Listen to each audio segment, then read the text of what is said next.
Alrighty, so good afternoon, folks. This is Christopher Dagger right here on the Off Bishop Street podcast 2.0, of course, and I'm pretty excited tonight. This afternoon, to receive another wonderful guest, and I'm glad to be presenting a whole bunch of guests on the department. People that are fellow Concordians, staff members, faculty, and we have Dr. Jarrett Carty here on the show. And I'm very excited to have him because having looked at the profile on Explore Concordia as well as on the Concordia website, I was able to see that we have a lot of points of interest that are in common, that intersect, and I'm pretty excited to talk about these points, these commonalities. So, Dr. Carty, the first place I'd like to start for the interview today is really on your work. Especially regarding Martin Luther. Like I'm a big fan of Martin Luther. I think, a lot of people would say, oh well, Martin Luther was the catalyst of Protestantism and anything that ensued afterward. But I think I'm a prime advocate that without Martin Luther, the Catholic Church wouldn't have been as strong as it is today. Like in the sense that Martin Luther, I believe, has saved the Catholic Church more than actually harming it, and that's probably a doctoral thesis that I could write in the future. But even before talking about Martin Luther, I'd like to know, is there a place that you'd like to start the interview with? No, not at all. I mean, I'm just happy to talk for whoever wants to listen. No, I'm not at all. We can start there. Start with those interests and what's piqued your interest about my work, and we can go from there. So I wrote a pretty lengthy paper about Luther, the Protestant Reformation, all the history around it. Like, it was an interesting point in time because it really happened during the Renaissance, and around the year 1517. You can correct me on the dates. He nailed the 95 Theses, right? And that really prompted me to visit a Lutheran church over in Delaware des Ormeaux, right, DDO, West Island, Montreal, and I met with Pastor Jim Slack. Okay. I'm not sure if you're familiar, and we sat down. I had an interview with him, so I conducted an interview with him in my first semester, and we just I was trying to pick his brains as to what exactly is Lutheranism. I even asked him about Episcopalianism, which apparently is a form of Anglicanism in the United States. That's right. And we're going back and forth on who are the Anabaptists, how did Lutheranism start. And I binge watched a couple of documentaries, one of which was from Dr. Ryan Reeves. He has a very well put documentary on Luther and the Protestant Reformation. So I really got interested in Lutheranism. Even for Mother's Day, I brought my mom to a Lutheran service for Mother's Day, which is like an odd Mother's Day gift, but I did do that, and she enjoyed it. She's a Catholic, so it wasn't her favorite gig, but so. What really got me interested is, how Luther, as a highly intellectual human being, a highly spiritual human being, was able to catalyze a massive tidal wave movement. And from him, you have different. After him, you had a couple of different Protestant movements across Europe that started to blossom. Like, for instance, Anglicanism in England, in the UK, right, and the falling out that King Henry VIII had with the Pope. Right. Despite the fact that prior to that, the Pope considered Henry VIII the defender of the faith. Right. So a lot of interesting dynamics are going on in the Puritanism movement, the migration to the United States, and that kind of thing. So, that's basically where I want to start with. Well, I think one of the things the audio isn't actually working on these. I don't think I'm not getting a feed through there. But anyway, I think one of the things that's important and key to this is the way in which the Reformation is both close to us and far. So there's a lot of ways in which this period 500 years ago is familiar. As you mentioned, it gives us an explanation and origin of many of the churches that we see in our neighborhoods and so on. But at the same time, it's also a world apart from ours. And I think there's more to it than that. As scholars, there's a veritable abundance of material. So this is in the after the advent of the printing press.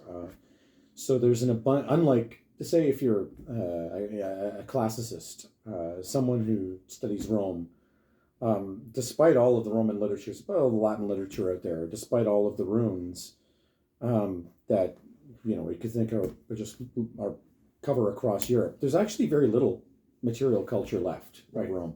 But there's an abundance of material culture left from the 16th century. And it's not just limited to great texts, it's also great works of art. So if we mention even just Luther in passing, it's not just the intellectual and the spiritual angles, it's also the art. So one of the greatest of the Northern Renaissance artists is also not just a contemporary, but a friend of Luther's, Cranach the Elder, Lucas Cranach the Elder. So I think that part of the fascination of this period is beyond the spiritual and intellectual, and in fact, it draws on a whole number of things. I want to return back to this idea that Luther is the originator of the Protestant Reformation. And in one sense, it's very true. Of course, it's not so much an arguable point. Most basic histories of the Reformation would begin with Luther's publication of the Theses. By the way, there's scant evidence that he ever nailed it to the city or the castle church door, but it was definitely published on October 31st, 1517. But recently, historical scholarship has gone a different direction in emphasizing a number of things outside of Luther. I think there's historians of ideas, historians of the Reformation ride a line between Luther and Luther's special place, but also the way in which it was also an age. There were things in the air. There had been a good 100 plus years of calls for reform.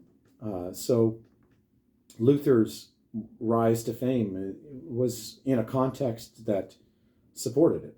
It didn't come out of nowhere, and so to speak of him as an initiator, I think is true, but it can conceal if we put too much emphasis on that, because it did meet a world that was ripe and rife for the change.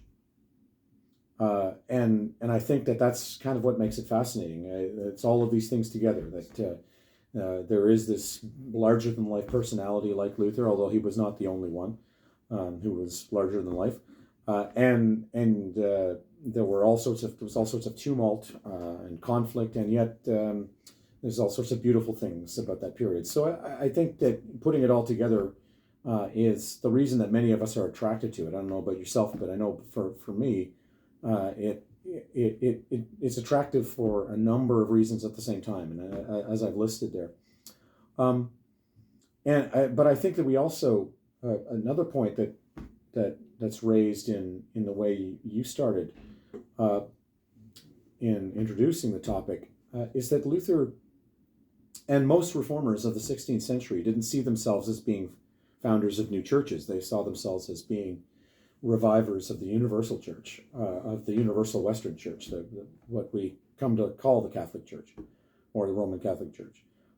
And so I think it's important to always put that put that context in the front, because it helps us understand the characters of the 16th century better when we understand them in their context of how they understood themselves. So Luther didn't call himself a Lutheran, and in fact it was originally a title of derision that was appropriated, but only appropriated after it caught on a little bit. Most would go out of their way to see themselves as schismatics, rather they saw themselves as reformers. Mm-hmm. Yeah, and I can't help but realize that there's a parallel with Jesus Christ himself, because Jesus Christ wasn't a Christian.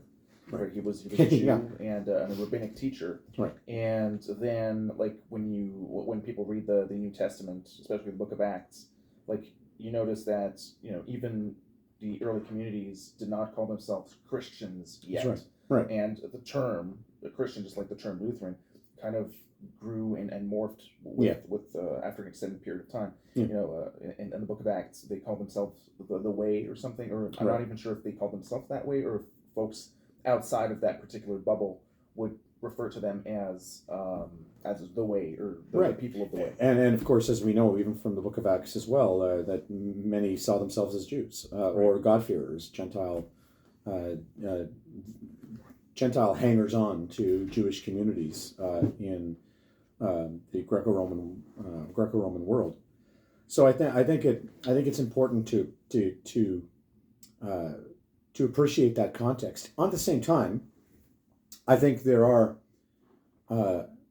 just an undeniable way in which the Reformation is ideas centered. So we can speak of general economic conditions, the social cultural conditions. We can talk about the rise of the printing press, the beginning of colonialism, and the discovery, from their point of view, the discovery of the Americas and transatlantic and trade routes to the Far East, and all of that I think is relevant for the 16th century. But in the end, there is theology, right? So there are theological ideas.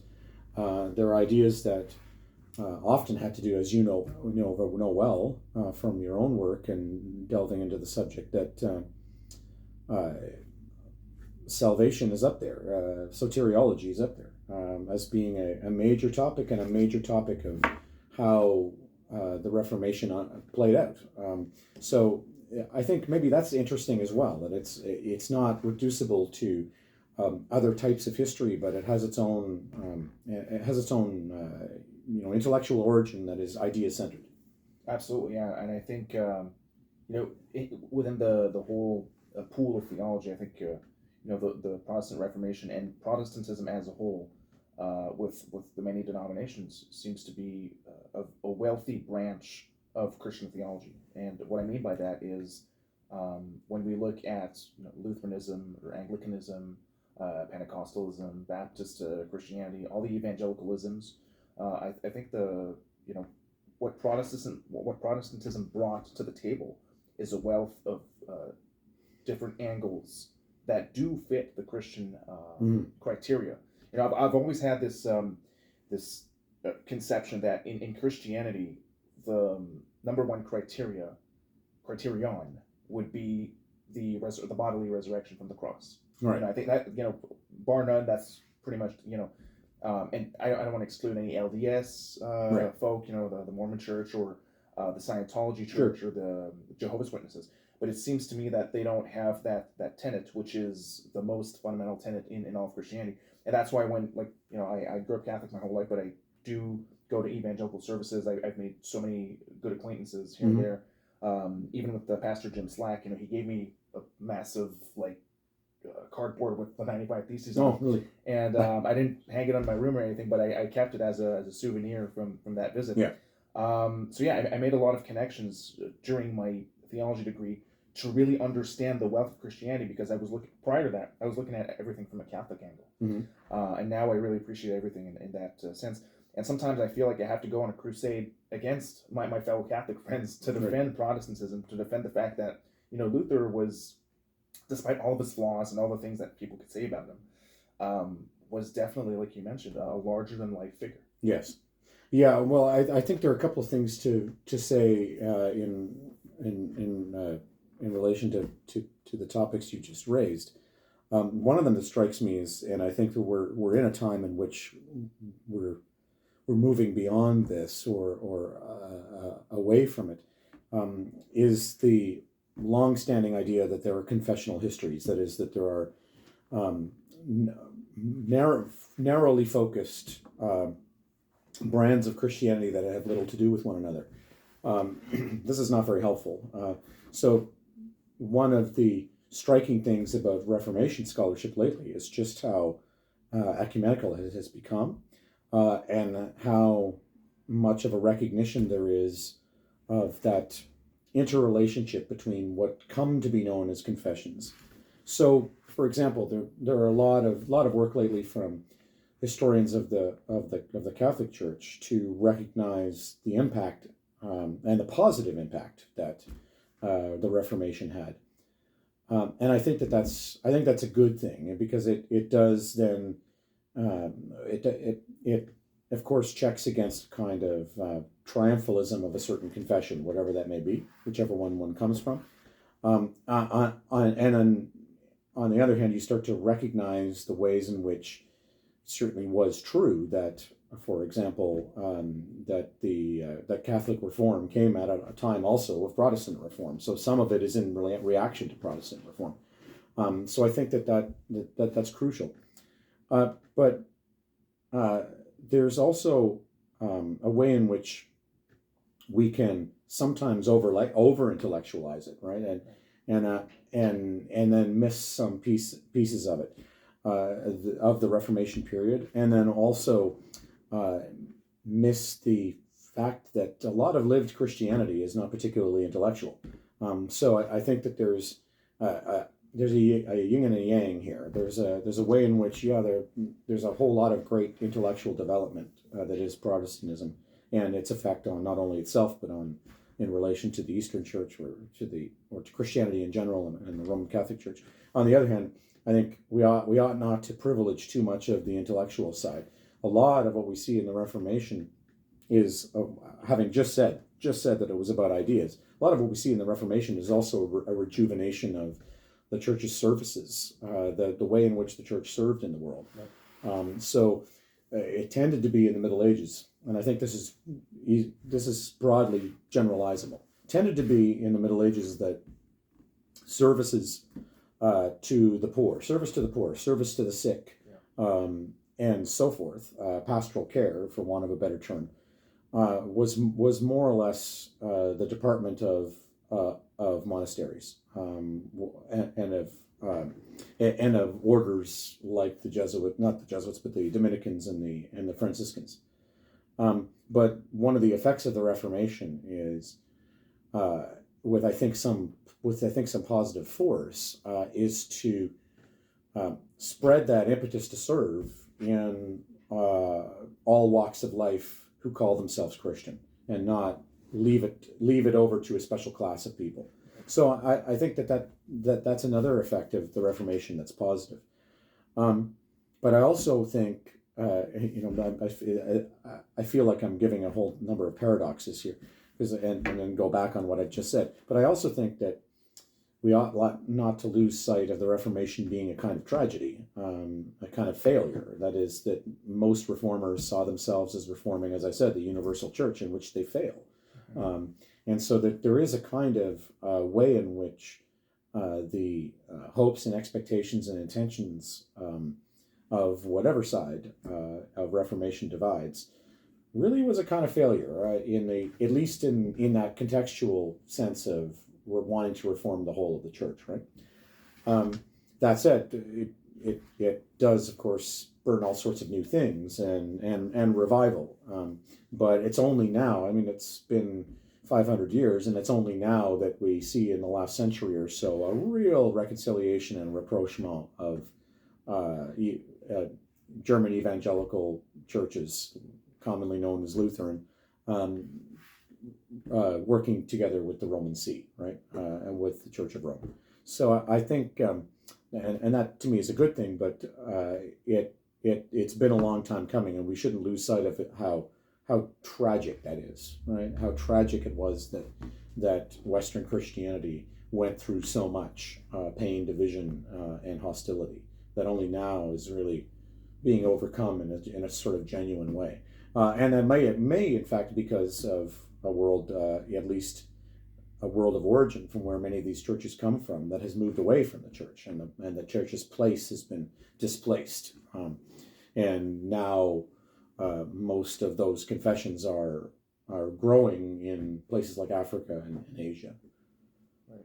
We can even include South America down there. Mm-hmm. Yeah, and I think just to tether to your last point, the ecumenical approach that, let's say, for instance, Pope Francis, or just the Catholic Church in general, has had in recent years with the Methodist confession, with the Lutheran confession, as well as the Anglicans, I think that really brought Christendom, together in a sense that there are bridges that are being rebuilt within the body of Christ, so to speak. Yeah. I think the evangelicals might have a little bit of mileage to go when it comes to. I'm talking more about like the post-Puritan North American evangelicals, perhaps. There was a confusing term though, because when I looked up Concordia's history, Concordia was founded by evangelical Lutherans, which don't fall under the evangelicals. No, that's right. Of the United States, or just the American evangelicals, which include Pentecostals and Baptists. Right. Well, of course, the word is Greek and comes from good message, right? When Gideon. So yeah, that's right. So this is the origin of the word, and the title evangelical for Luther and his reformers was one in which it pointed to the saving grace of the gospel. That was the good message. That's the core of the word for Luther. But again, if we go back to those points I was making earlier about be careful we don't over intellectualize too much. I think that there is something to be said of the way in which evangelical, in our sense now, churches of the United States and elsewhere, but particularly American models that have been exported and then perhaps changed in new lands, that there's certainly an anti-intellectual element there, but at the same time, there's also this, and this is where I think it's in continuity with the Reformation. There is this emphasis upon the lived life of the whole church and the way in which that's lived in the world, whereas can be a kind of complacency in the magisterial churches of the Lutheran Reform and Catholic and Anglican and so on, that as if it's just something you do on Sunday, rather than a full lived, and an emphasis too upon proselytizing. So I think that there is something in continuity with the Reformation, with the more contemporary movements. That said, the anti-intellectual is a major departure. One of the things we do see generally, at least for the major reformers in Europe of the 16th century, is the scholarly chops. So Luther, it's not always remembered in popular accounts of Luther. Luther, of course, is a doctor,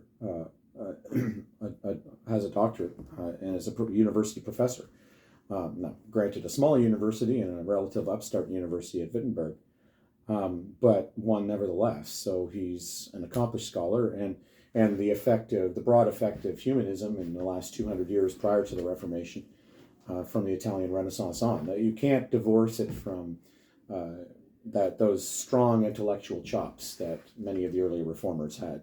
Whereas I think you do see in a contemporary context certain brands of Christianity almost going out of their way to be anti-intellectual or ahistorical, and not particularly focusing on the sense of the church throughout all the ages, right, and all the ways in which one connects to the past. I think that's actually changing too, though. I see, just from my own personal perspective, an appreciation, for example, of the early church fathers and debates about the nature of Christ in certain evangelical circles. But the problem is, of course, is that if we reduce things down to culture wars, we miss a whole lot of the history of Christianity and its richness if we just think it's about being pro or anti-abortion or something, right?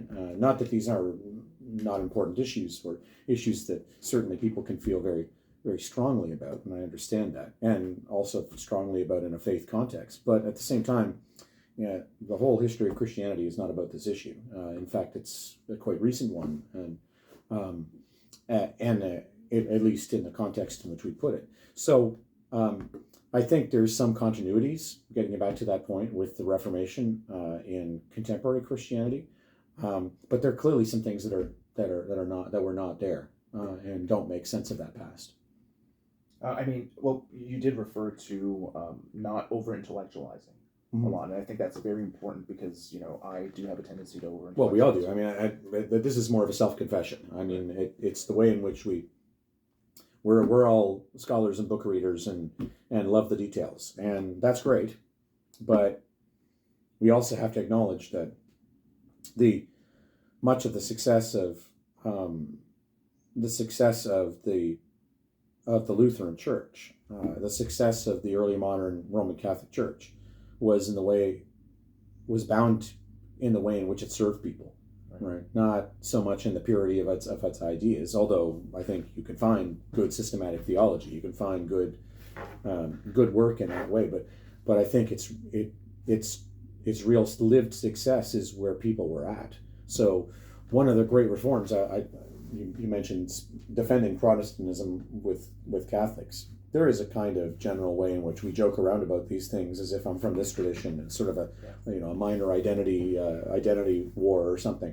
But one of the things I like to remind, as someone who works on the Reformation, is remind contemporary Christians of whatever brand, is that some things that they take for granted as being at the core of, say, a Catholic identity actually come from the Reformation period. Right. So take, for example, going to Mass. In the Middle Ages, by and large, the population, if they went to one Mass and took communion, they may go to Mass, but they took communion but once a year.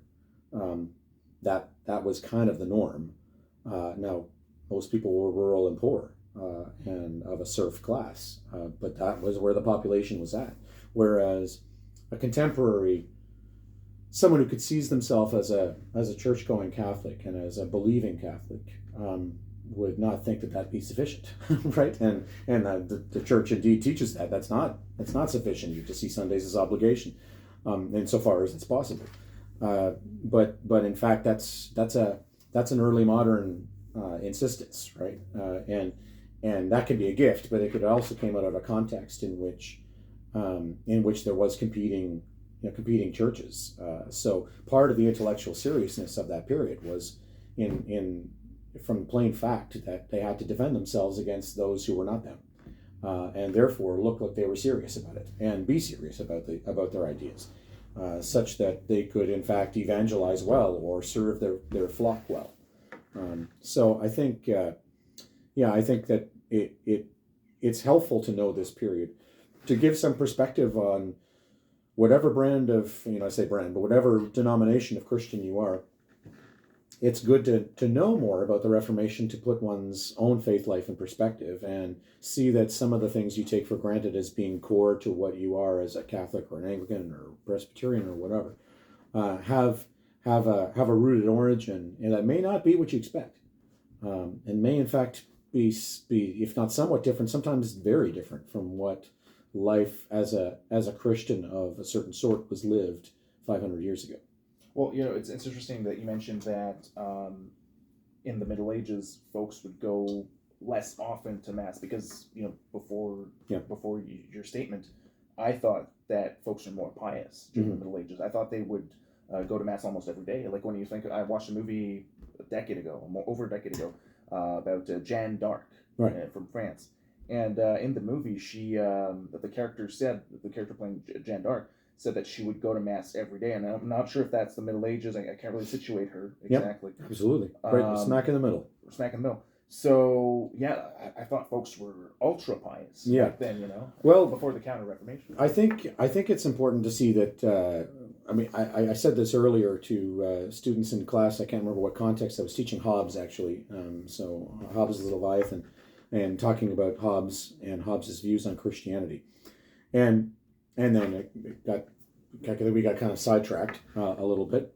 But the point I wanted to make was, what I said there, I think is a general answer here, that piety changes over time, right? And how you live that life changes. So it's not necessarily an affront to one's Christianity to go to Mass once a year, because that was something one did at Easter or Eastertide.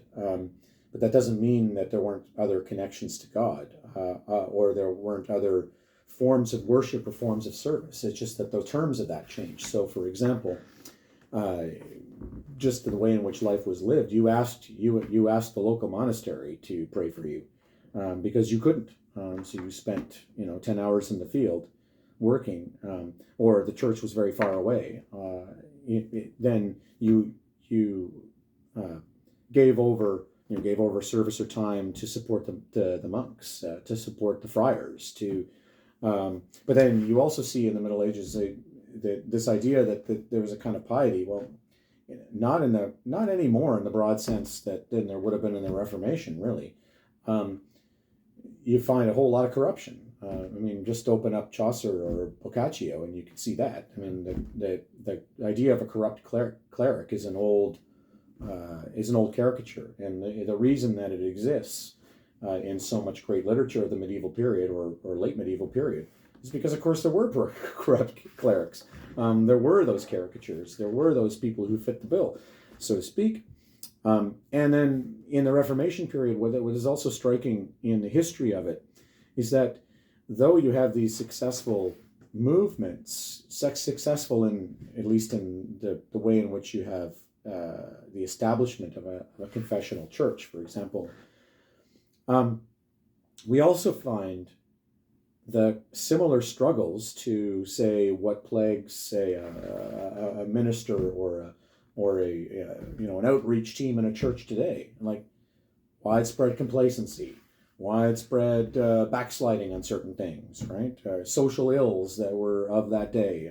So, for example, one of the things that the Lutheran reformers did was not only reforming the churches that existed, so those churches that and those territories that declared themselves to be evangelical, looking after them, but also trying to educate people, trying to bring their flock and their flocks in various parishes up to speed on what's good theology. And what's striking is that, so for example, this is where the Lutheran Catechism comes from, and it's also the origin of the Roman Catholic Catechism is in this period, and the whole reason these things get invented is because reformers, Catholic and Protestant alike, are kind of appalled at how people don't know anything, right? So they go out there and they try to teach.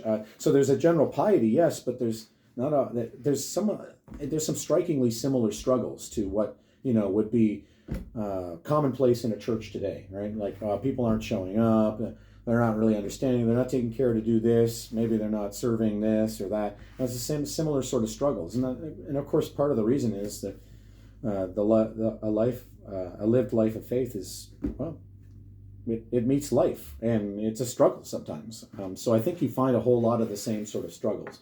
I think what is different is the assumption of Christianity, right? So there is a broad Christendom, as you put it earlier, broad Christendom assumption in the early modern period of the Reformation, and that's no longer with us. And for Christians, in fact, not just be a bad thing, it might be a good thing, because it can also help revive. It can also help focus what's really important in a way in which perhaps if you're in a world of a massive Christian assumption, you may not actually be a good Christian, because there may be things left undone or certain kinds of prejudices that may not be good. Not the least of which, and this is relevant to the Reformation, is our understanding of Judaism. So one of the most famous flaws of Luther is Luther's vitriol against Jews. Not so much in his early career, but in his late life. This is a dark legacy, right? A dark legacy of much of Christianity is, in fact, its treatment of the Jews. Jews as those who identify as following Judaism in some way, not so much an ethnic or a cultural community, but as temple-going Jews, right? Some of that history, a lot of that history is appalling, right? Yeah, a lot of the history of mistreatment of Jews is just utterly appalling, and thankfully for most of us, completely and utterly unacceptable. But that treatment of Jews comes out in large part because of an assumption of Christendom, an assumption that Christendom is the only way, a kind of Christian triumphalism that didn't see the way in which that triumphalism doesn't actually fit what Christianity is about, and moreover its own origins. So the very fact that we began the discussion this way, and the very fact that early Christianity is in fact Jewish. So any kind of idea that Judaism, now of course there's a development of Judaism that's post post-early Christian church for sure. Rabbinic Judaism comes out of that period, but especially a little bit later. But the very idea that not only Jews can't be Christians, but that they're somehow very other is just utterly alien in the first century. Right? It's not the world of Jesus. It's not the world of Paul. And I think it's only in light of, tragically, those terrible prejudices that Christian scholarship came to see that in the 20th century and in the 21st century. Not that the good excuses the bad. I don't think it does ever, especially when it comes to the kinds of things that had been forced upon Jews, kinds of treatment and prejudice and so forth. But there is a side of it that says we've come out of that, and that was connected to Christendom, this assumption of Christendom, and that's not a bad thing to be past that. It's not a bad thing at all. I don't think that means it was worth it, but it's not a bad thing to be beyond that. Oh yeah, for sure. And I mean, and you mentioned Luther's dark legacy when it comes to his portrayal of the Jews, or his perspective on the Jewish community. I think one of his books is the Jews and Their Lives, or whatever. Yes. So this is a work that's late Luther. It's written in 1543. Right. Luther dies in 1546. I know a lot about this topic because I've written an article on it, and a recent one. Actually, my most recent was on this topic. Article, that is. And what's interesting about this story, I mean, first of all, we can just agree on there's no dispute that what Luther says, and on the Jews and Their Lives is some of the old diatribes, the blood libel, the idea that Jews sacrificed Christian children. So he recycles a number of those long-standing medieval prejudices. They're not quite as long-standing as we might think, though. And they tended to be mid to late Middle Ages. They tended to involve magical thinking about Jews.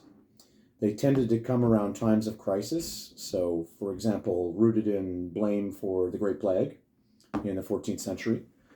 And then later Reformation, a number of these prejudices change so that the accusation of blood libel starts to disappear. So there's a really interesting shift in the early modern period. Some say it's a shift to a more racial idea of Jews. The problem is the evidence is complicated. So if we go back to Luther, I think Luther's is actually pretty simple. So his prejudice against Jews is that Jews can no longer be Jews as not so much an ethnic or a biological Jew, such that there could ever be one, because of course there can't. But his perspective is that essentially it's a kind of Christianity renders Judaism as a faith untenable. And that's it. But he has this Reformation perspective in that the early Luther writes very favorably of Jews. Mm-hmm. And it's from an evangelical perspective. That is to say, Jews have long been mistreated by a wayward, corrupt church. Now is the time, with our reforming emphasis on the Word and the saving Word of God, that now Jews will come to see the light. But of course, this doesn't happen. And so Luther, over those decades, from being the reconciler, pro-reconciliation with Jews, comes to face the facts of the hard reality that Jews are just not converting to Christianity because of evangelical reform that he's in favor of. And so he becomes bitter. And this is typical of Luther, another of other timelines in Luther's thinking. And it goes back to the point of the broad pen I made earlier, that the Reformation is a kind of failure. And Luther, nearing the end of his life, is cantankerous because of the failures and among those failures are the failures of to evangelize the Jews well, so that they come to see the truth of their faith being untenable and long gone. And that's a Christendom perspective. That is a perspective that there is no other way of being other than this way. Right. That's a very problematic core in Lutheran, not just Lutheran, but Christian theology. What do you do with what the perspective on Jews. I don't think that it's by any means universal that you come to see Judaism as, I shudder to think that it's not something you come to see as being superseded by Christianity. I think that's a dangerous idea. It's also not rooted in the New Testament, I don't think. I don't think that's Paul's perspective, for example, in Romans. But when dealing with the Reformation, you have to deal with this issue because it is a time of pogroms. It is a time of expulsion of Jews and persecution of Jews, of a number of really, really terrible events towards this small minority. And it's one of those dark sides of the Reformation divide, that outliers, especially as confessions harden, outliers are dangerous people. It wasn't just Jews, of course, is that you could have those outliers could be radical Christians. So some of like the Common Brethren, or the origins of what are now like Quakers and Baptists, were also persecuted, and sometimes quite severely, and even Reformed Christianity, so which Calvin is a part. We know, I mean, this causes a civil war in France in the 17th century, 16th and into the 17th century. So there's awful conflict. There's a lot of darkness here, but especially with respect to that often seen as being outlier people, the Jews, and it's at the core of this theology. If you truly think that, as I think all Christians do to some extent, right? If you truly think that Jesus was the Son of God, who not just resurrected from the dead. We are in Easter season now, but also reconciled us to God through that action. Then you do have some confrontation with the origins of Christianity and Judaism. Right? There's going to be some kind of way in which that comes up. And in the Reformation period, it was just simply Jews can no longer be Jews. That's pretty interesting, just to see the vitriol between Christians and Jews in that sense, because it seems to be a repeating, a broken record, like a repeating episode, a recurring theme that happened throughout the Middle Ages and in the Reformation. I really wanted to shift gears over to Martin Luther, the character. Yeah. Because we talked a lot about the Reformation, the history behind it, in the context. But I really like, I'm a big fan of storytelling, and I know that characters drive the story. Yeah. When I look at human history, it's like these different characters, like Huss. I think it's William Huss, or am I mistaken with William Tyndale? Something Huss. Huss was a precursor to Luther, and Luther, at the Diet of Worms, actually irkingly admitted that he was a derivative of Huss. I think it's what's his first name? Jan. William. It's Jan. Jan Huss. Yeah, John, but in Czech. Yeah. John Huss, right, in the Czech Republic, who got I think burned at the stake, right? Yeah, Council of Constance. At the Council of Constance, and when we look at Luther, the character, so I'm looking at his character arc. Mm-hmm. Okay, he started off as a revolutionary. He got protected by Frederick the Great, Frederick the Wise, in the basement of a castle. But then, there's that dark legacy that happened. And unfortunately, at the latter part of his life, it's not like he started off with all these bad traits and then corrected them over the course of his life. It's like the opposite happened. Yeah. Well, at least respect to the Jews. Yeah. But I think actually there's a simplicity to Luther's story arc. I mean, there's a number of things that have been suggested for what motivates him, but I actually think in the end that the best explanation is that he believed what he said, that it's truly for him in the end about reforming the church based on grace, by grace alone. And I don't think anything comes close to comparing to that, because it's also that version, his version of it, that is connected to his rejection of the Jews. It is connected to his frustrations with reform, in that this is not seen, it doesn't catch on, like the world doesn't catch on, but actually opposes it. It lends the apocalyptic light to Luther's thinking, right? Why it turns to this sort of apocalyptic.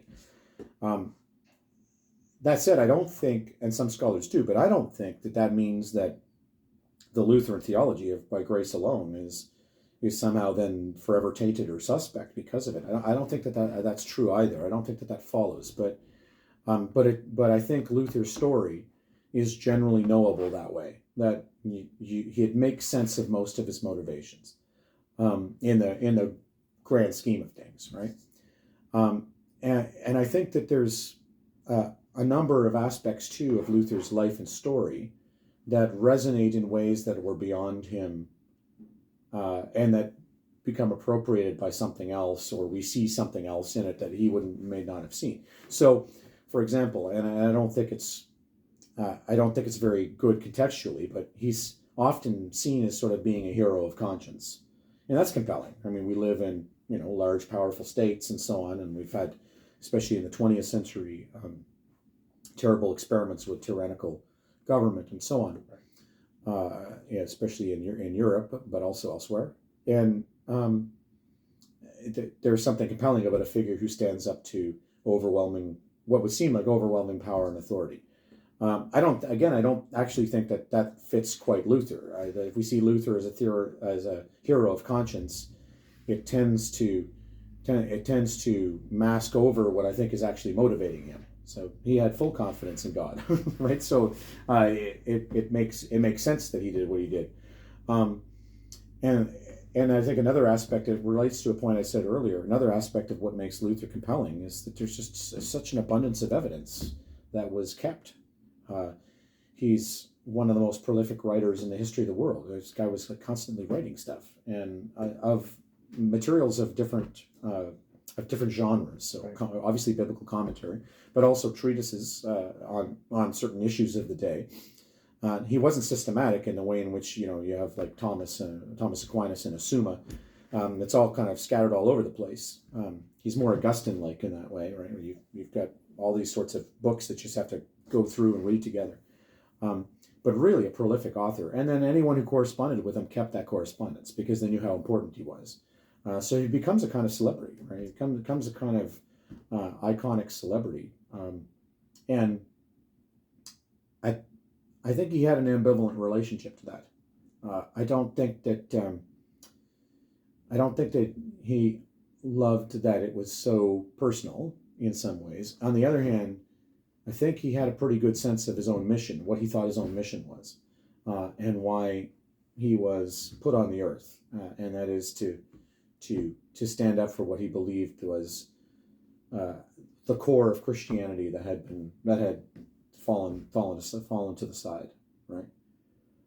So I think he's this larger than life character with a compelling story, with a number of things that certainly true about him and his age, but then another things that we see in him in later ages. That we see him as a hero of conscience, or you see him as a fascinating psychological character, right? I mean, a lot has been made about Luther as someone who's upset with his dad or something, or had bad dreams, or had an intestinal problem. I don't put hardly any water and any weight to those theories. I think they don't make a whole lot of sense when we again go back to the theological core of Luther. That's really what motivated him. I think it's also true that Luther was a pastor, and I think that pastorally, I think he's motivated, right? He was motivated.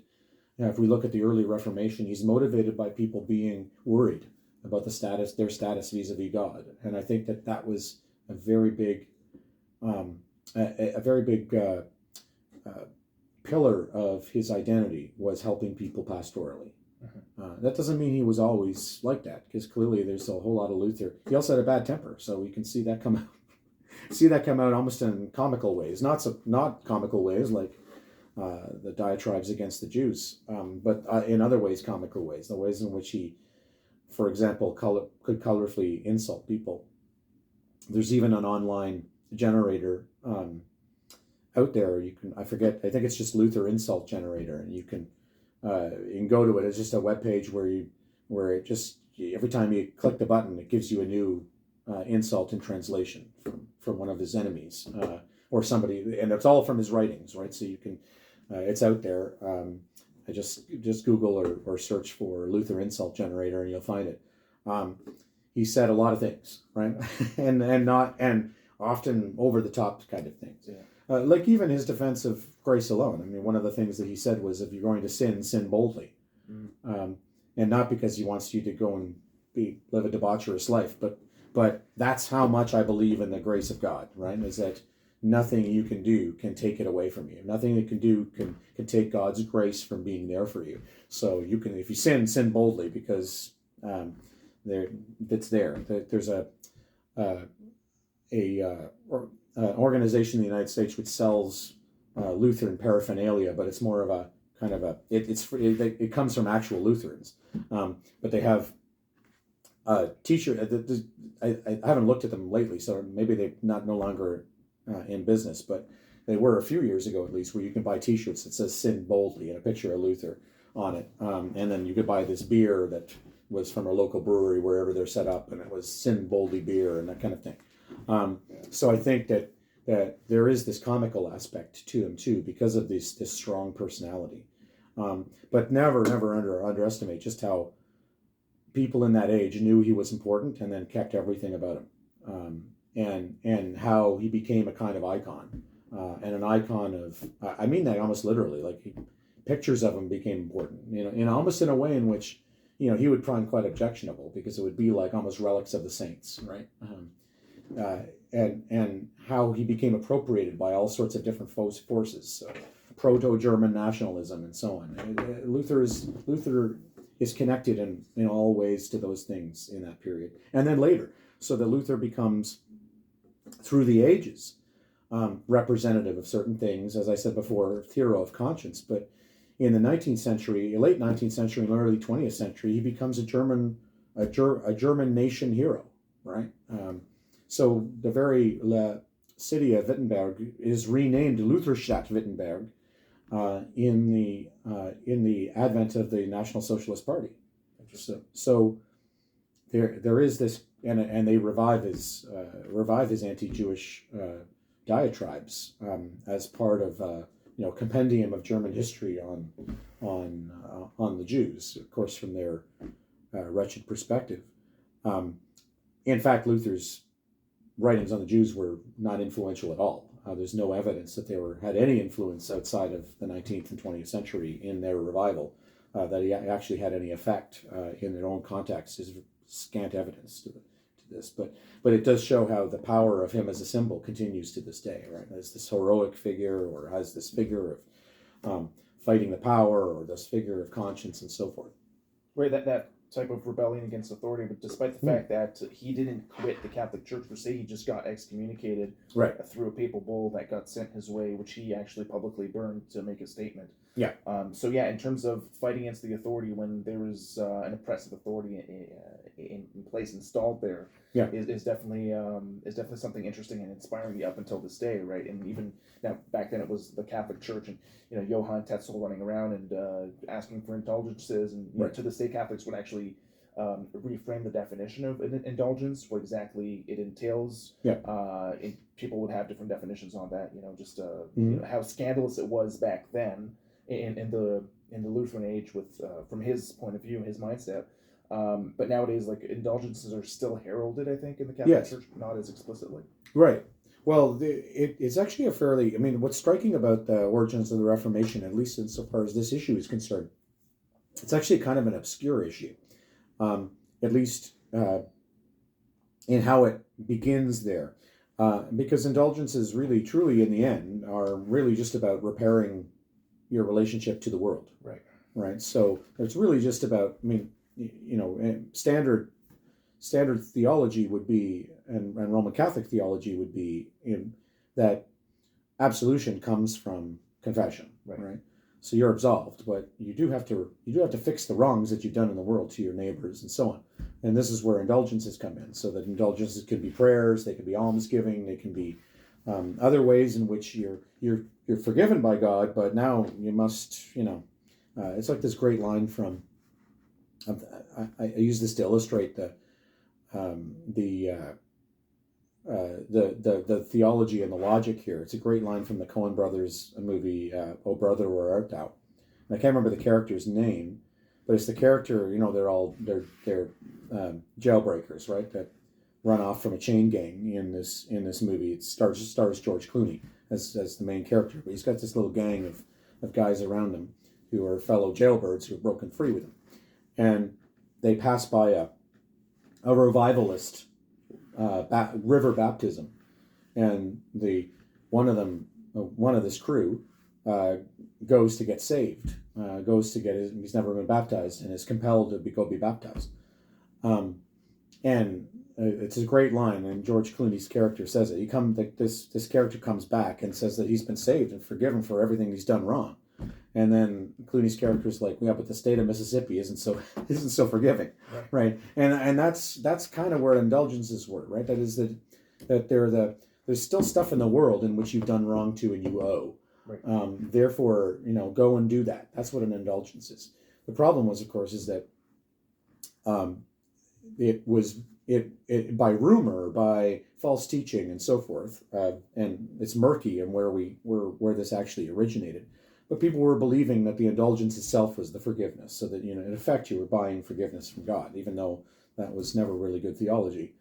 And truly, the church wouldn't have taught that as a general corporate teaching. The problem is that this took place in a time in which there was a general intellectual civil war, so to speak, within the church over where ultimate authority comes from, whether it would come from a church council or from the Pope. And it just so happened that Luther ran afoul of those who were pro-papalist, and they saw him as a conciliarist, someone who was appealing to a church council and therefore an enemy of theirs. And so the indulgence matter started as an indulgence matter, but it very quickly became an authority of the Pope matter, within a matter of months, in fact, of the publication of the 95 Theses. It's quite interesting to see how there's a divide that was drawn between the conciliarists and pro-papalists, because obviously Luther was against papal authority, or became against papal authority, to the point where, and you can correct me if I'm wrong on this, he kind of started considering the Pope as the Antichrist. Yes, absolutely. I'm not sure if I'm saying it correctly. Yeah, absolutely. Well, and it coincides with that late period, especially. Luther's a little more conciliatory in his earlier career, mostly because of those around him who are trying to say you need to tone this down, right? And not just fellow reformers, but also sympathetic princes were telling him to tone it down. So we know that that's a thing, because we have letter evidence, we have minor disagreement, and it's an interesting contrast of Luther on the one side and his right-hand man, so to speak, Philip Melanchthon, on the other. Melanchthon, right to the end of his days, believed that some kind of reconciliation was possible, right, and that a church council would do that. And in fact, it came pretty close to being the case that Trent would have had Lutherans. Mm-hmm. The Council of Trent. Council of Trent definitely covered the same ground, and there were many sympathetic voices within the Catholic Church to the Lutheran objection to indulgences and the Lutheran version of how grace saves. Right. But tragically, it doesn't happen. That attempt at reconciling never happens. But you do see this escalation of the conflict with the papacy, right, very early in the Luther controversy, and that gets more or less gets worse as it goes on through the decades, at least as far as Luther is concerned. But there is this kind of more measured Melanchthon attempt to have some door open to reconciliation with the rest of the Roman Communion. And I think this is, you can see part of this is Luther's personality. He's abrasive and so forth. And you saw that also with his dealings with other reformers. So the famous Marburg colloquy with Zwingli in Switzerland. Zwingli from Switzerland never comes to an agreement on the meaning of the Eucharist, among other things. Right. And this is very early on in the Reformation, 1527. So there was this attempt, right, and a belief among many of them, including princes, powerful princes of Germany, that believed that some kind of council would resolve the schism, and of course that doesn't really happen.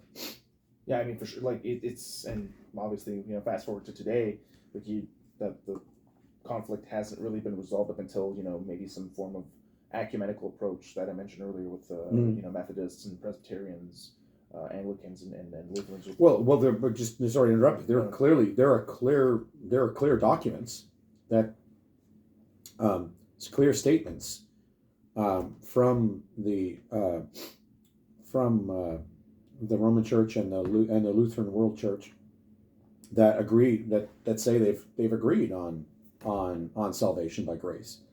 These are remarkable documents, right? I mean,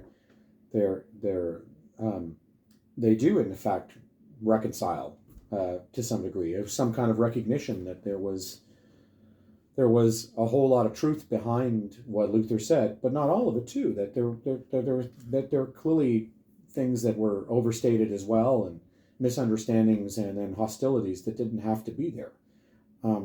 But that's just kind of the way these things go. They start to have a life of their own, and sometimes you can't control their outcome. But notably, that we have lots of agreed statements between the Roman Catholic Church in particular, through the Congregation of the Doctrine, and various Protestant churches on major matters that, in the end, I think, right at the very least, recognize that there's kind of a tragedy to the Reformation in the way in which there's this hostile divide. Right, which would basically explain your statement that the Reformation, from a particular angle, could be considered as a failure in that sense. Yeah, I mean, I'm absolutely certain of it, that early 16th century reformers, if they could foresee the outcome of what was beginning to happen, would undoubtedly call it a tragedy. They, except for the radical reformers, all of them had a vision of reforming the whole of the church, and clearly that does not happen. Right, and now even in 2023, like in a contemporary sense, when I look at the Lutheran body, it seems to me that especially with the political climate today, you have this whole left-right divide, especially in North America, but also I would say so in Europe and other countries. In the Lutheran corpus, it seems to me that a lot of Lutherans are left-leaning in the approach. When it comes to, for instance, appointing LGBTQ pastors, that kind of thing, which a lot of people are divided on. But then when you compare that to the Missouri Synod seems to be more conservative in their approach. So I see like a mini schism or some sort of fracture within that Lutheran corpus. So that there seems to be, and even within Catholicism, like folks pretend that all Catholics agree on the same things. Absolutely not. No. You have the Sedevacantists, St. Pius X, more modernist Novus Ordo. That's right. Well, and not only that, but you also have a whole multiplicity of orders that have very different purposes, and sometimes they're at odds with one another, sometimes hostile with one another. A great example is the current pope. The current pope is a Jesuit. It's the first time we have had a Jesuit pope. It's because no one likes the Jesuits. In the grand scheme of the history of the church, this was a controversial order from its inception in the 16th century, especially from the Dominican point of view, because essentially they're doing what we do, right? But doing it in this different way. So the Catholic Church is a very large tent with all sorts of pieces in it and forces in it and people in it. But that's also true of the Lutheran community, the Lutheran Church worldwide. It's a very wide church. I think one of the problems we have is this: looking at the Reformation European Christianity as always being European and North American. But one of the issues with, so we see, you said, and it's true to some degree, right, that the Evangelical Lutheran Church of America and the Lutheran Church Missouri Synod are at odds, and that can roughly be, different divides of, say, the culture wars or something. I think that there's truth in that, but it's also not necessarily what's happening around the world in Lutheranism, right? So you have a whole lot of other Lutherans out there, other than just the Lutheran Church Missouri Synod and the Evangelical Lutheran Church of America, and so I think that there's a kind of tendency to still hold on to a view of a historical continuity with European churches and where they and what they are today, as if without really appreciating just how diverse they are and how big they are. The Anglican Communion is another great one. So we think of the Anglican Communion, we think, of course, of the Church of England, from which it comes. And then we also think of the major English colonies, in particular in North America and Canada and the United States, at least broadly English colonies. But the fact of the matter is that, well, Nigeria was a colony too, but the fact of the matter is that there are more Anglicans in Nigeria than there is in any of these other countries, right? Now, and the reasons for that are not just because it was an English colony. It's also that the Nigerian church is doing things in a way that's successful in itself, in its own. It's not just because it was an English colony. Whereas, you can compare and contrast to, say, Anglicanism in this city. Anglicanism in this city was wed to a certain kind of Anglophone culture that is no longer here. And so many churches had to reinvent themselves or die from the Anglican Communion in the city of Montreal. So it's a similar kind of way in which Roman Catholicism in this city is if you ask, say, the average Quebecer in post-Quiet Revolution and of this, say, a current generation might think, well, Catholicism, it's on its way out. But it's clearly not the case around the world, right? It's a peculiar history in Quebec that isn't simply the Catholic experience all over the world. It's obviously not, right? And there are very different experiences of the church. And it's just a peculiar one here, that it's not the natural trajectory of being in the church and then breaking free. This is just a Quebec story, right? And that's not the only thing. So I think it's important to see these communions, especially the Lutheran, Anglican, and Roman Catholic, as being and obviously the Roman Catholic Church with over 1 billion people, at least nominally, a very big tent, and the Anglican Communion is too, and so are the Lutherans. They're all over the place, right? I mean, think of like the Presbyterians in the United States, and the bulk of Presbyterianism now is really in Korea. I mean, who would have thought that, right? I didn't even know that. So I thought it would be in Scotland, because Scotland's pretty right. But of course, it has a lot to do with the Korean War, and it had a lot to do with American policy in the Far East with respect to Japan and China and earlier wars and so on. But who would have thought that that's a thing, right? I mean, in the 19th century, if we had said this, we thought you're mad, right? I mean, it doesn't make any sense at all. But of course, it makes a great deal of sense. In its rich history, but then also in the way in which that Korean church is a Korean church. It's doing what it does in Korea, and with a Korean culture, with Korean emphases and so on, even though there is this historical connection. So I think it's important to see that. That said, of course, there is still a legacy that comes from Presbyterianism all the way back to Scotland and the Reformation, right? But let's don't put the blinders on too much, right? To think that it's only about that, and it's just been sort of transported somewhere else. I just don't think that's true.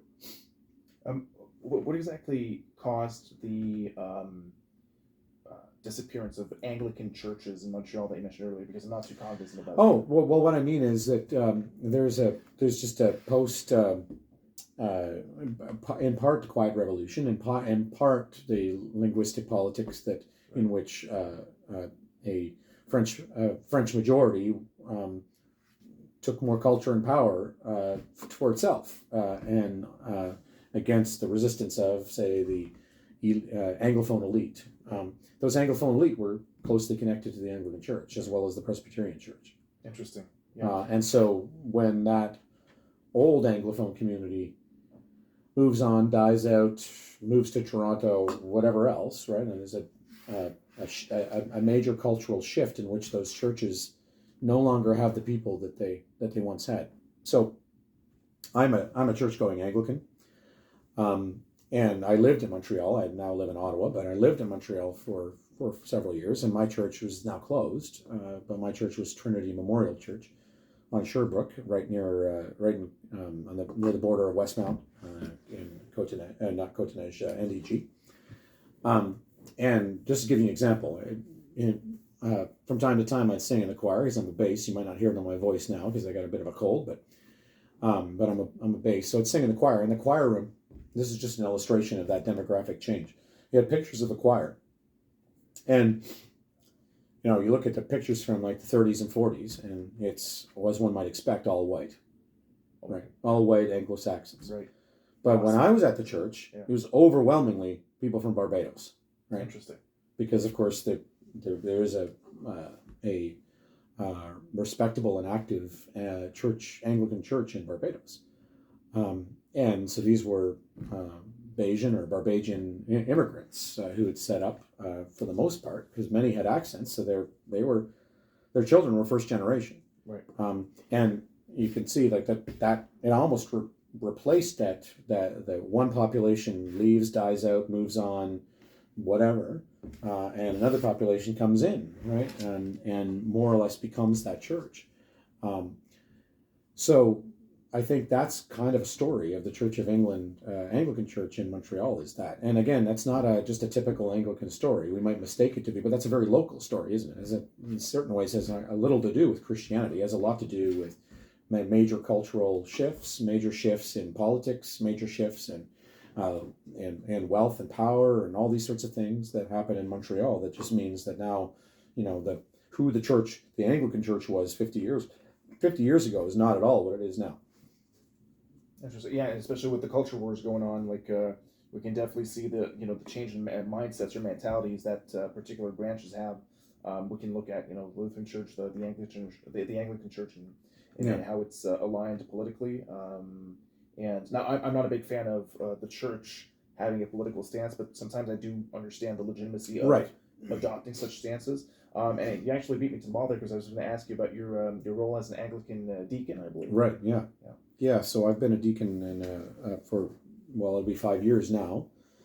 That I was ordained. I'm in Ottawa, in the Diocese of Ottawa. I'm also a chaplain for a little less than a day a week, because obviously I have a full-time job here, but a little less than a day a week. I'm a chaplain at 3 day shelters for the homeless, the urban poor, and so forth in Ottawa. It's a major part of my life, even though it doesn't take up a whole lot of my life. It's a major part of my life.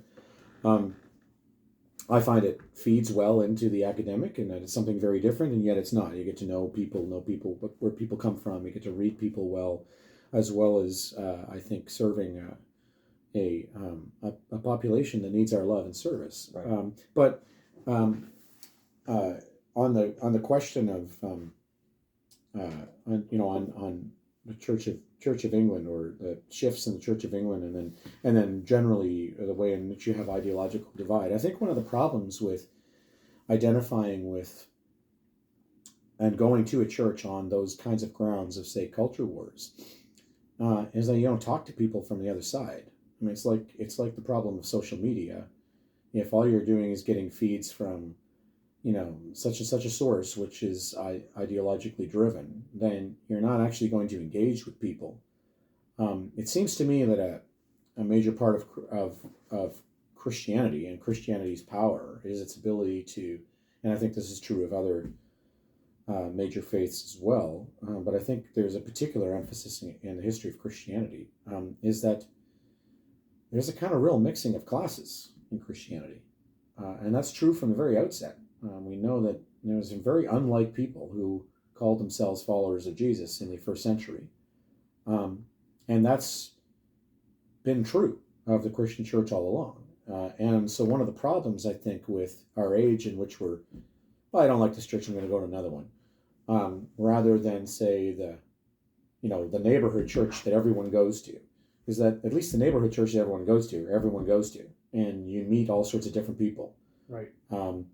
And there may be, there were bad things not that long ago when everybody went to church. For example, the rich got certain pews and no one ever sat in them, right? They bought that pew and so on.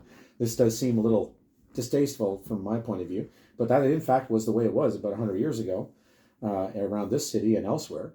But at least with a church that's broad, right? That you encounter people from different perspectives, because in fact it's not really a political commitment. It's not the ideological commitment that you're there in church, although you may find more friends on that side, or you may be motivated by a certain issue, right, that you feel very strongly about.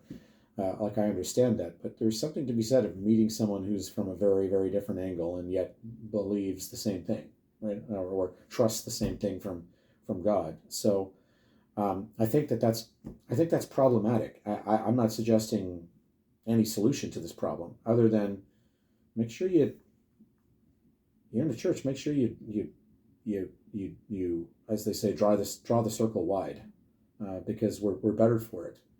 It's one thing to take sides in a culture war, but it's another thing to walk with somebody who's destitute or somebody who's on what you perceive to be the wrong side, right? Without taking any sides on any sides on a controversial and very strongly committed issue like abortion. I think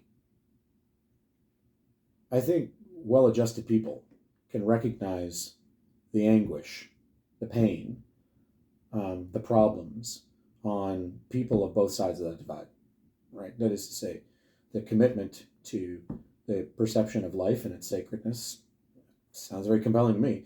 The commitment to, say, single poor mother or the victim of rape. I mean, we're not sympathetic to all of these characters. There's something wrong. Right. I think my own personal preference is you need to draw that circle wide so you encounter as many people as possible, which isn't to say that you can't keep up, or respect certain church teachings or certain church commitments and so forth.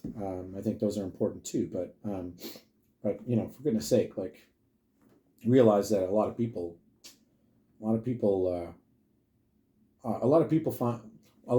not be loved and respected as people if we just look at everything through an ideological lens, or an ideological divide of culture wars. They don't leave us with much. I think we're at a time right now where that ideological warfare is extremely hot, and it's definitely a hot topic. But it seems to me that it's extremely complicated, especially as a Christian. I'm a Christian myself, more of an overarching Christian rather than just a Catholic nowadays. I tend to go to different services and try to understand different perspectives on different matters, and it's funny how they intertwine with this left-right dynamic, which I personally despise because I consider myself more of a centrist. Right. I tend not to take anybody. Well, I mean, one of the problems is, and actually the similar dynamics in the Reformation, it's always true when you have hot division. There's not a lot of room for moderation, even if in the end you may say agree with a certain commitment or a certain conclusion on those culture wars, whatever it may be, and think that thing that you're identifying is sacred. Yeah, but that may be true, and you may be able to keep that up. But for goodness sake, like, moderation is a classical virtue. It's not just a Christian virtue. It was a classical Greek virtue, and it should be something that we go to first, right? And I think that it's all well and good to support single mothers who wish to keep their children. No doubt about that. I don't have any objection to that. I don't think anyone should have objection to that. That sounds like a perfectly good thing to do. But I think there is a bit of way in which that virtue of moderation misses, and then in a Christian perspective, it's if we take the Gospels as examples, Jesus' encounters are not with people who agree with him. Right. Sure. And in fact, most people are in some way at odds in one way or another.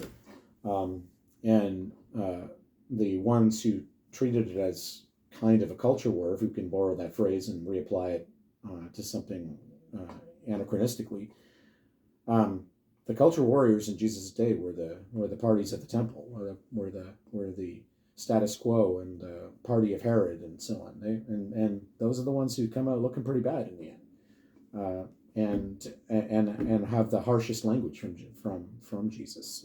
So I think that in the end, obviously I'm not going to solve anybody's major problems of church doctrine or culture wars or whatever, but at the very least, just a kind of plea of don't make this your only thing.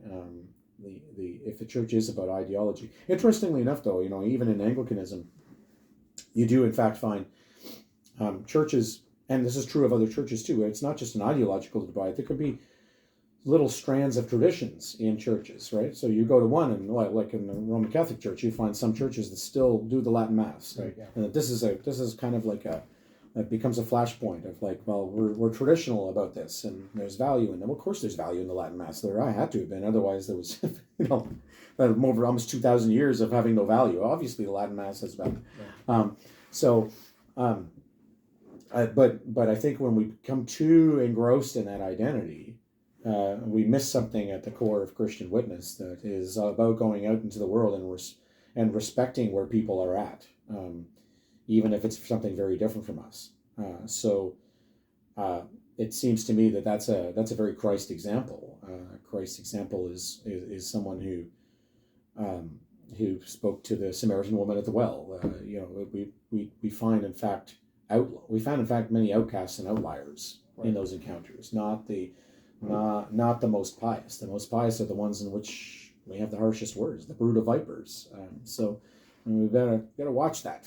I think in the end, if we're taking seriously our commitments and taking seriously our doctrinal commitments, which is fine, but as we're doing it in a spirit of love, then great.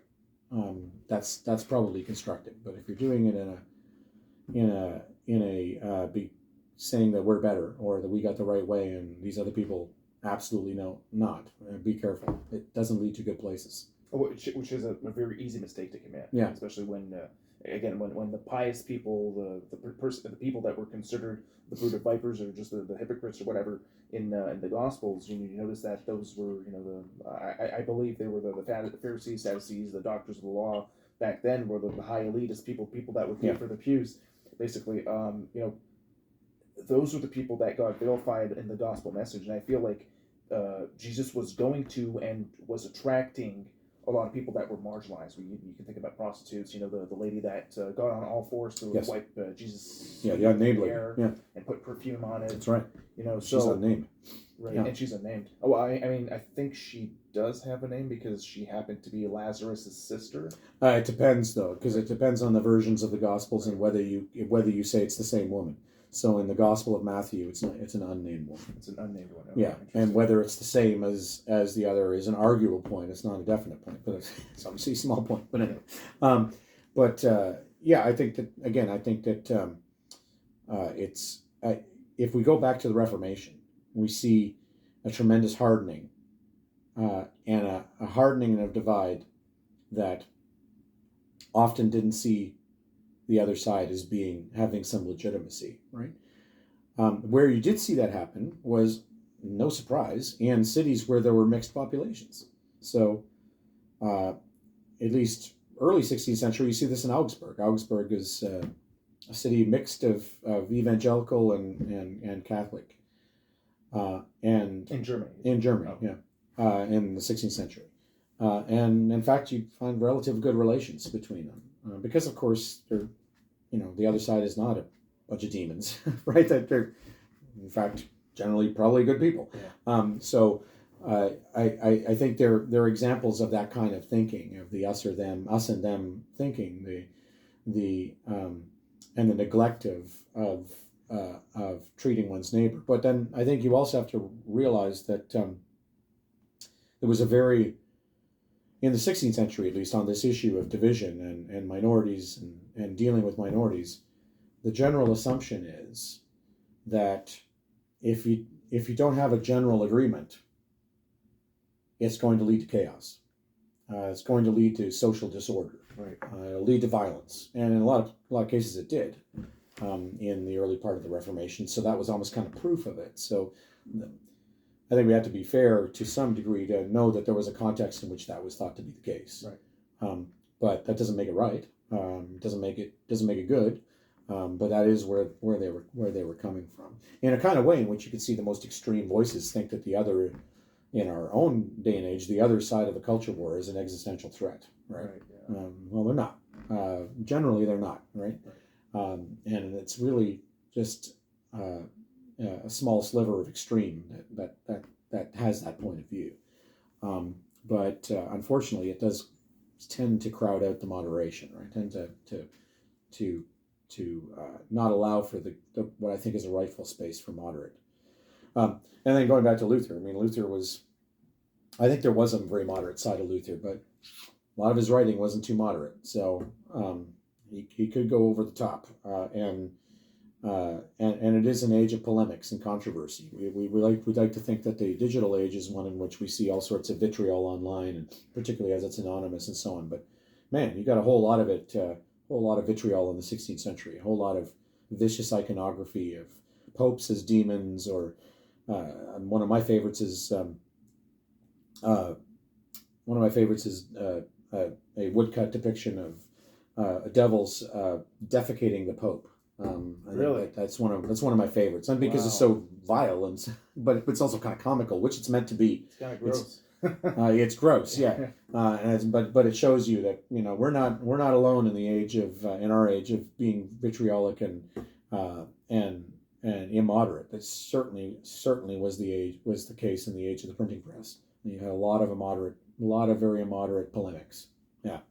Yeah, like the Gutenberg printing press, I think, was the invention that really catapulted Luther to superstardom. That's right. Almost like it just the fact that he was able to translate the Bible in Greek, from Greek into the German vernacular of the time. Yeah. And he was able to distribute pamphlets, door to door iconography for people to place these little icons with descriptives right under. I think that was really a revolutionary thing, because back then priests would be the vehicles to translate the Latin message to the common folk, and a lot of priests apparently were not super competent in that particular vein. Oh, that's right. I think in that sense, Luther brought a lot of good when it came to democratizing the written content. Yeah, I think that's right. There's a little bit of a paradox here, in that, because on the one hand, you're right to use the democratize. It's a bit, it's a more contemporary term based on that we're applying to the past. But I think there's something true about it in the way in which there was a shift to laity as being laity that were well read. So there's an insistence on reading. So one of the positive effects of the Reformation is a shift to educate the masses, to make the masses literate. Especially kids as well. Yeah, that's right. And girls, not just boys, but also girls. So common education. That was not the case in the Middle Ages. That was a small minority, and they were generally educated in monasteries. It was a major challenge in the Protestant Reformation, because you dissolved all these monasteries, and then you had to try to educate the masses but you just dissolved all of the means of doing that, right? So you had to reinvent things and do it on relative short order. I think that's one of those positive aspects, isn't it? That this push for education. But then with it also came the professionalization of the clergy, so that the clergy were much more educated in the long run. But then that also meant that they became a certain elite at the same time, right? In a way that was almost anti-democratic, in a way. That didn't happen overnight. It took some time for that to take place. But clearly it was a problem, right? To not have an educated priest or not have an educated pastor is a problem. Because it does go to competency. Competency not only as an interpreter of scripture and a teacher, but also as a pastor. At the same time, over time, this also meant there was a kind of professionalization of clerics that may not quite be, nothing, like we know nothing about Jesus's education in that sense, right? And Paul even says the wisdom of the world is foolishness, right, compared to the gospel. So I do think it's true that even with Paul, we have a pretty good idea of his education, but and that being important. But there was this way in which the ministers in the Protestant churches and priests in the Catholic Church became a little bit more professionalized, which meant they were a little more elite, right, than they had been in the past. Oh, there's the expression, like a tide makes all the ships rise up. Right. Yeah. Exactly. So I mean, if someone's already at a higher standard or a higher platform, they're going to go up just as much as everyone else is going to go up at the same time. But the rapport, or the distancing between the high elites and the common folk is still going to be there.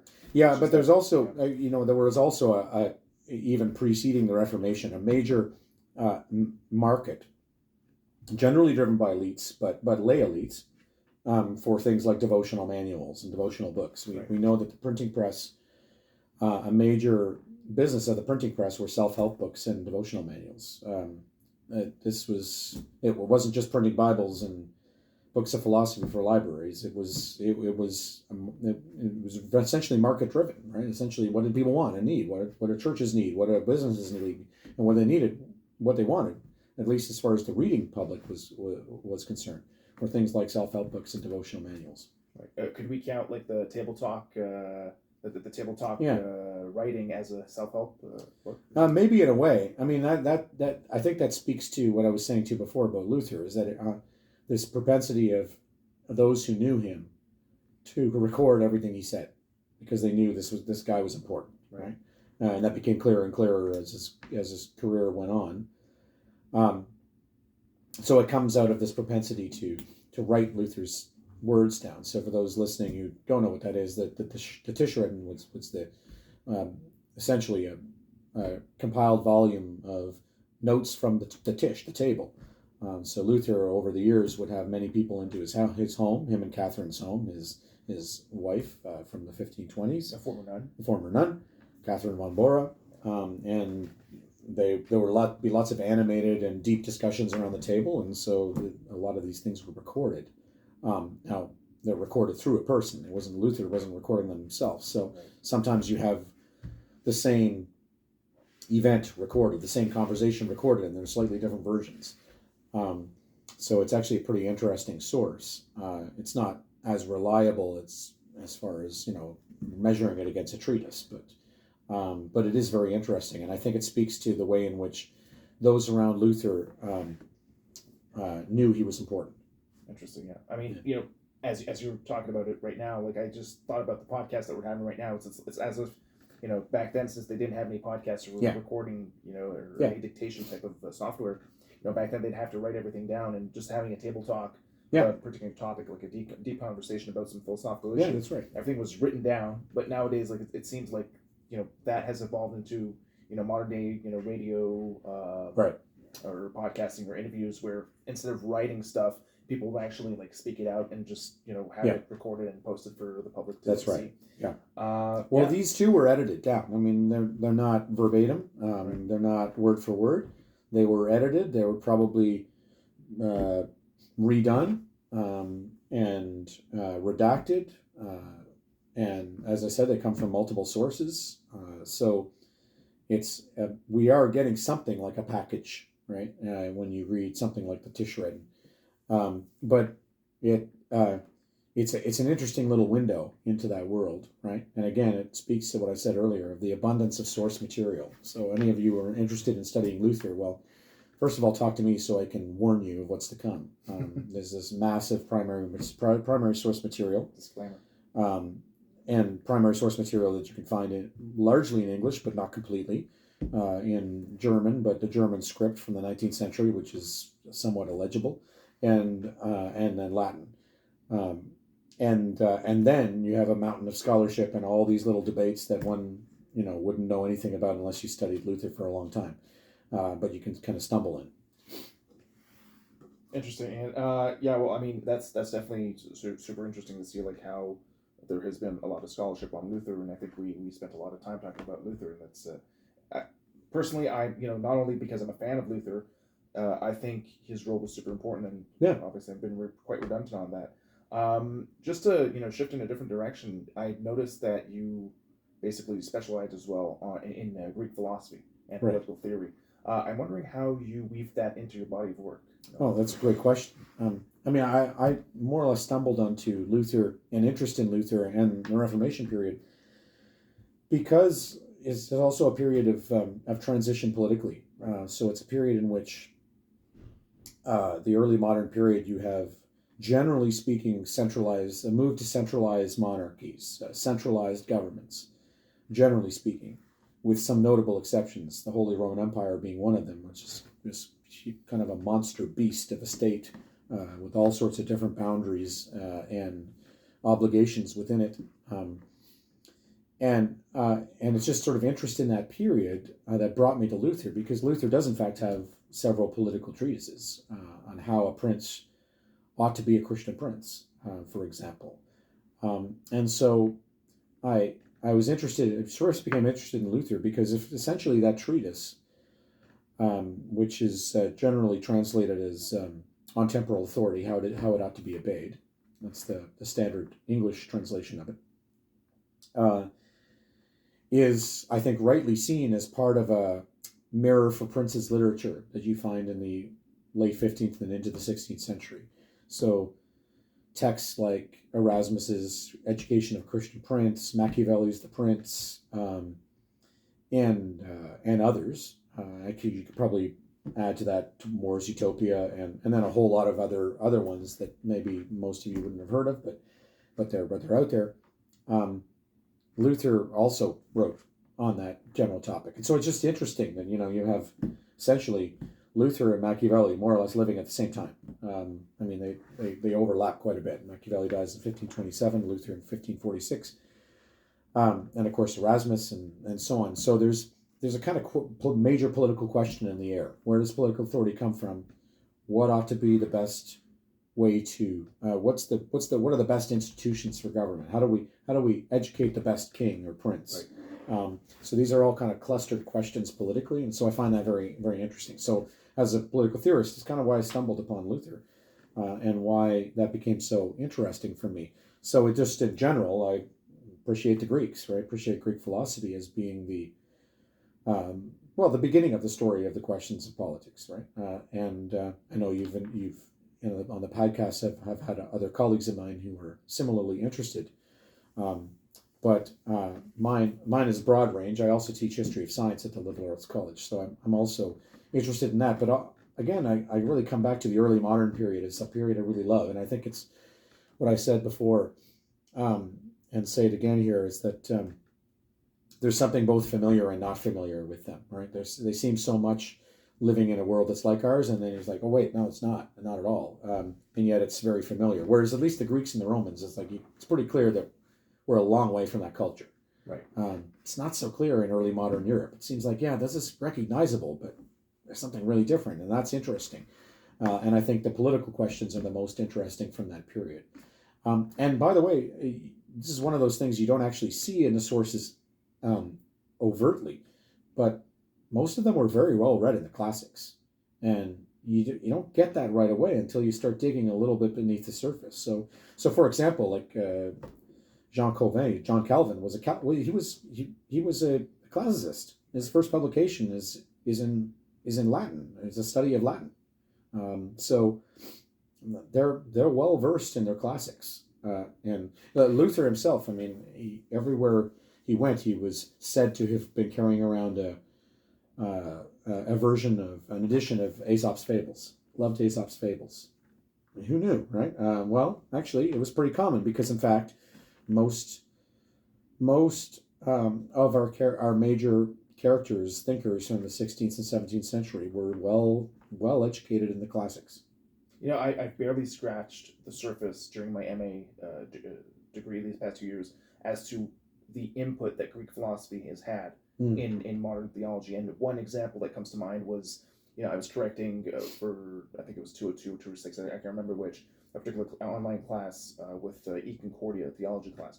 And one example that comes to mind is St. Justin Martyr, right? And the fact that he is heavily or partially inspired by Plato and like his the Platonic view that kind of serves as a precursor to Christianity in a way that Christianity got exported from the Jews over to the Gentiles later on. So that would be an interesting thing to look at. Yeah, well, we don't have to go much further than somebody like Augustine, who's probably familiar with everyone.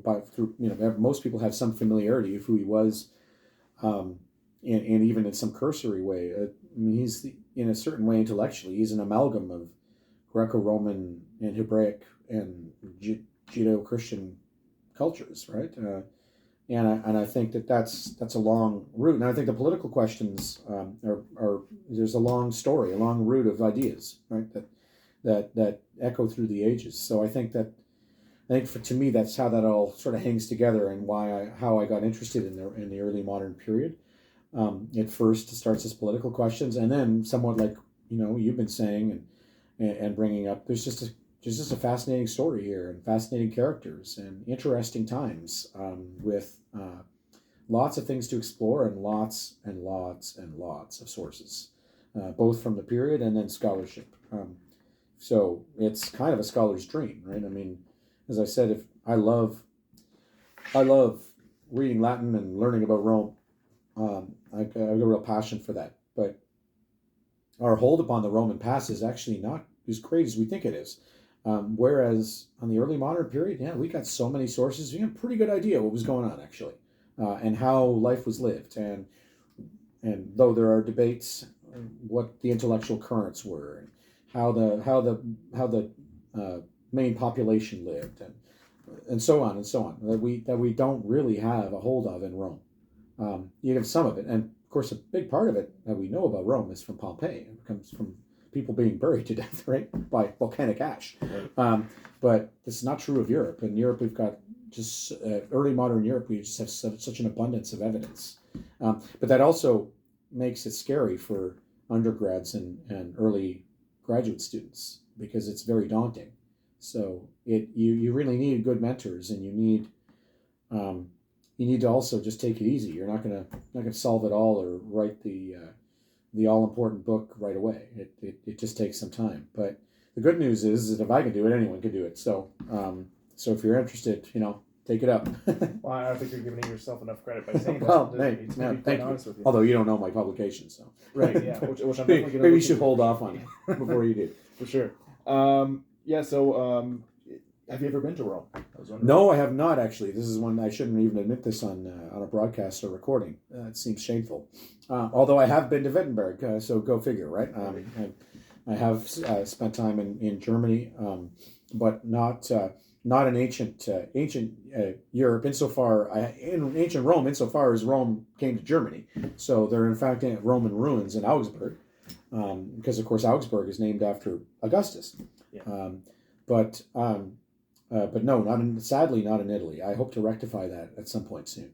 Very soon. Things like right before my degree in theology, like my MA, I took my mom to Rome. Yeah, and because we were really amped to go see the Vatican. Nice. And we were actually initially we were in Barcelona. Yeah. And so we did Barcelona and Rome the same week. Yeah. Right, and we did Rome in a day, including the Vatican, which was kind of a weird thing, because the Italian cab driver was telling me okay, Chris, am I a Swiss clock right here? Because I had my I'm super organized on my map, and I was like, okay, I want to see this place, and make sure that we have enough time for the Vatican in the afternoon, because we had a flight delay in the Vatican in of itself, and I'm pretty sure you're going to go there one day because it's inevitable. Oh yeah, it's just it's such mesmerizing, monumental place to go to, and the fact that it's a quote unquote country in and of itself within a larger country is mind boggling, and it's the fourth greatest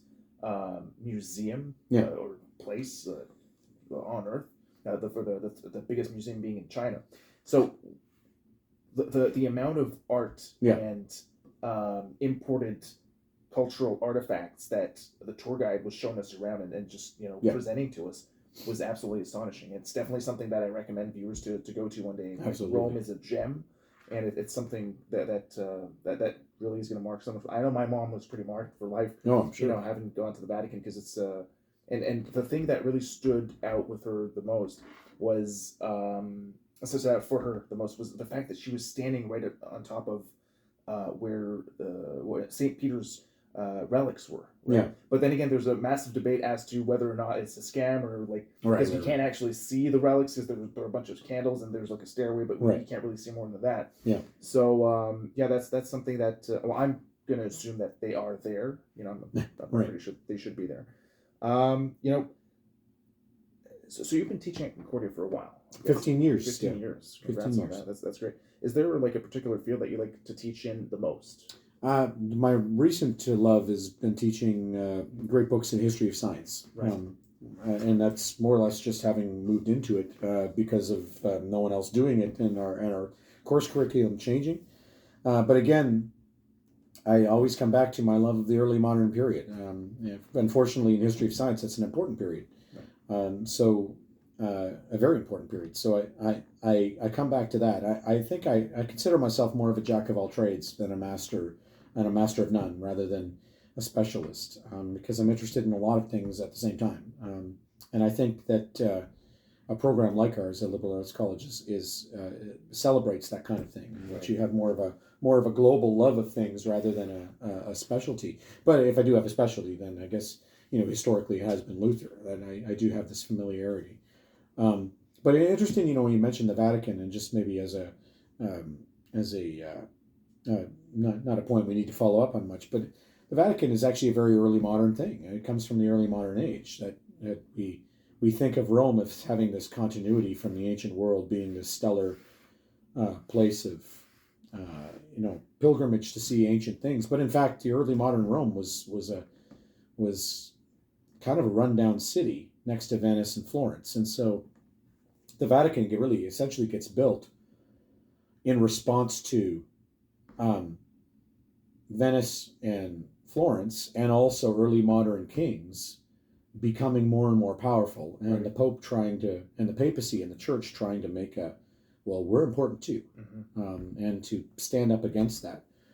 So politically speaking, the history of the Vatican City, the history of the papacy as a political actor, is a very interesting one. And some people say, and with some good reason, to think that of the papal states as being the first modern state. And the papacy being a modern, I like proto-modern government in the early modern period. There's something to that. There's the first to have a systematic taxation.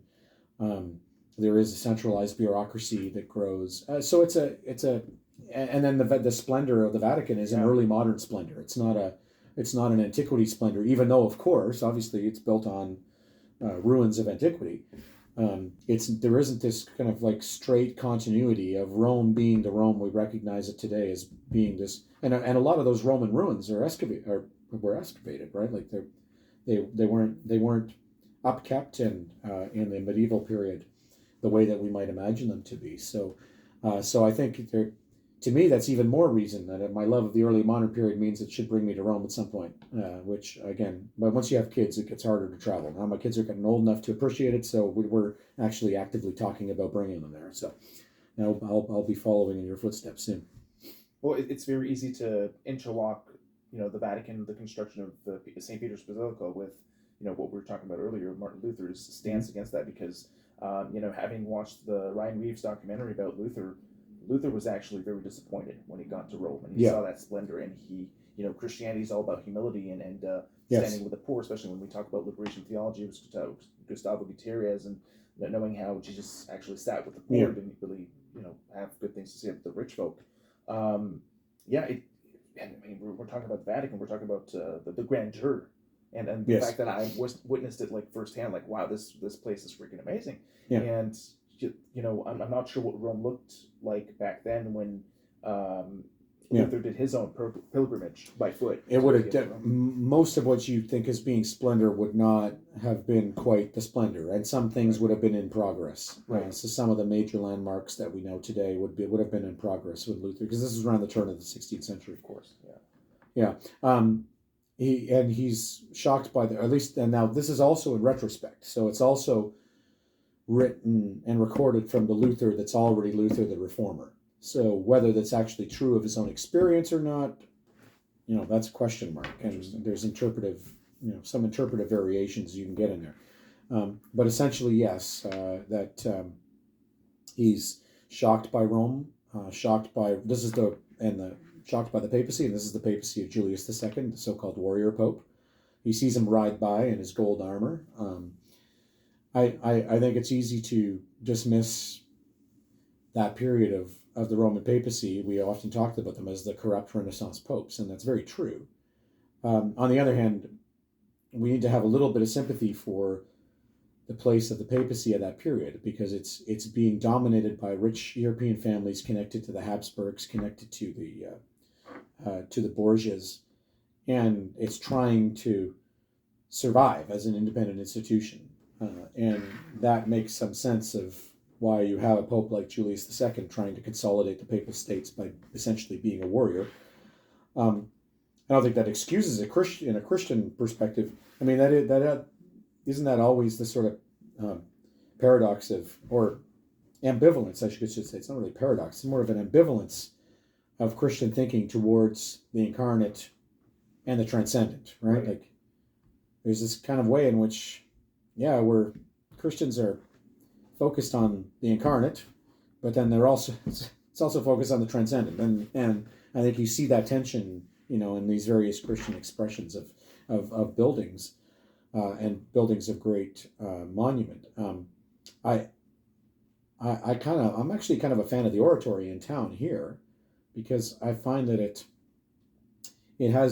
captures something of the certainly captures something of the grandeur, but then it's also almost not aniconic, but it kind of goes that direction, right? Like, where there isn't a whole lot of incarnate. I mean, you do actually literally have Brother Andre's heart, but there's a kind of way in which it balances, whereas the Vatican is really just a kind of in-your-face opulence, right? And it's gorgeous and beautiful, and greatest artists in the history of humanity, are involved in so much of what you see. Like Michelangelo, Raphael. Exactly. I mean, you can't argue with that. But at the same time, it does mean that it's not pointing to humility, right? And the humble is, after all, it is a religion that is a way that points to, a baby born in a stable, and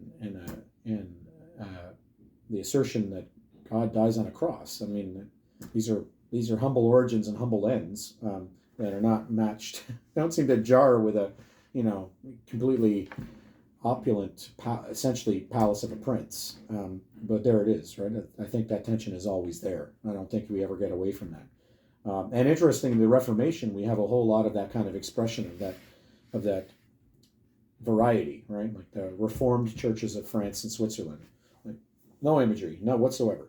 And then the early modern Catholicism, and particularly into the next century, is the Baroque and Rococo, right? The most opulent of all the styles of decoration. And I think that says something about the various strands in Christian thinking that are legitimate, right? I mean, they're both there. Like, there's a way in which things are transcending.